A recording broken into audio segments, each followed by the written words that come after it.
Hi friends, and welcome officially to our Behold series for Advent. I am so excited of what the Lord's going to speak to your heart this Advent season. And as I was writing this book and praying for each one of you, my heart was, what brings about deep healing in this season? And I know there's many Advent resources to choose from and so many beautiful devotionals, but I was thinking for your heart and for my heart, what does the Lord want to do for us this Advent season?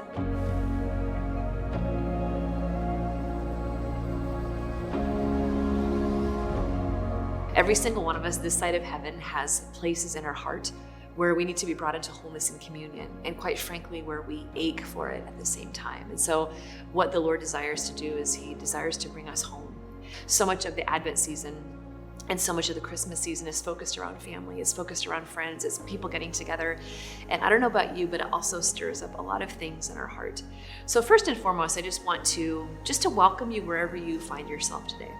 Whether as you think about your family, or you think about different relationships in your heart, or you think about your relationships even with the Holy Family, with Mary and Joseph and Jesus, you might experience some anxiety or just maybe a bit of fear, or you might have some kind of second nature self-defense mechanisms, which I'm going to talk about in a little bit. And I just want to tell you that's okay. That's okay, that we can welcome uncomfortable places as much as we can welcome beautiful places, because both of those things are our hearts trying to tell us something. So especially when we start talking about our families and how our families were formed, and our mom and our dad, and just what it was like for us as children, I just want to kind of just open your heart and just to let you know that in all the work that I do in my own story and with so many people, that I find really three common kind of self-defense mechanisms right away. So if you find these in your heart, you're in good company. That's okay. We're just going to notice them and we're going to bring them to Jesus. So the first common self-defense mechanism is this: I've already dealt with that. I don't need to look at that. And just notice kind of the jarring nature of that statement of when something comes, our first thing is like, nope, I already dealt with that. I don't want to. And I just want to just gently offer to your heart that if that massive kind of wall is already coming up, that maybe there's something in your heart the Lord wants to speak to. And we know one of the signs of healing is as we move through things, so we don't get over things or kind of put it away. What we do is we move through them with Jesus. And so we know the more the depth we move through things with the Lord is that there's a peace that comes with it. And if there's a part of our heart or something happens where there's a part of our heart that comes to the surface, we can notice it and we can walk through it with Jesus. And so we won't have that kind of jarring self-defense mechanism or the kind of thing like, I don't want to look at that. I don't want to deal with that. And so just to notice if you see that in your heart, that's okay. Second common self-defense mechanism that we often experience is this: my parents did the best they could. It wasn't that bad. And so I just want to sit here before you today and just tell you that your mom and dad, whether they're still here on earth or they are before God, I want to sit here and tell you that your mom and dad did the best they could. They did. And that's true.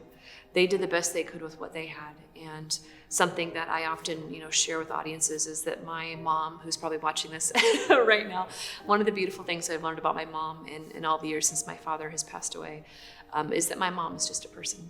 And she's a wonderful woman, and she has her own story too. And she was a little girl once, and she has all these experiences, and she gets to be the person that she is.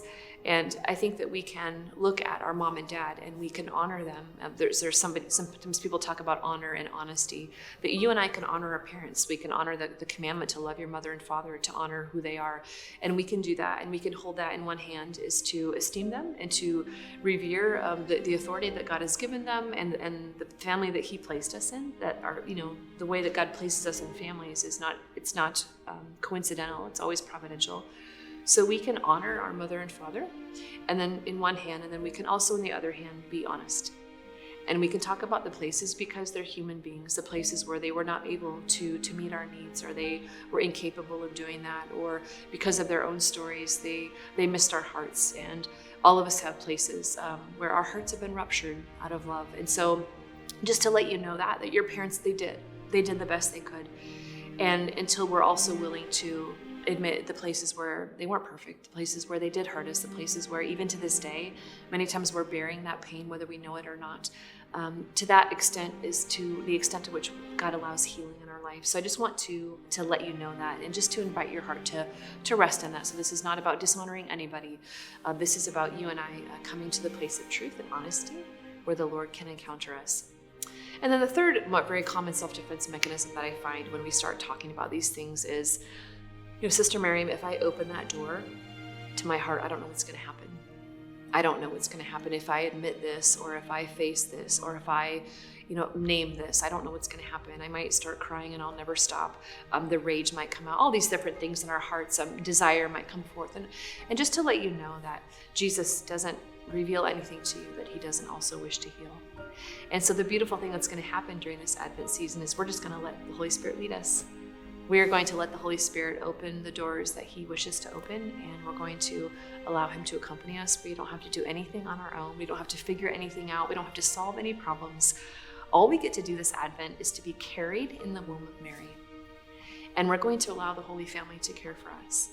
And I cannot wait. I cannot wait to see what Jesus, Mary, and Joseph speak to you this Advent season.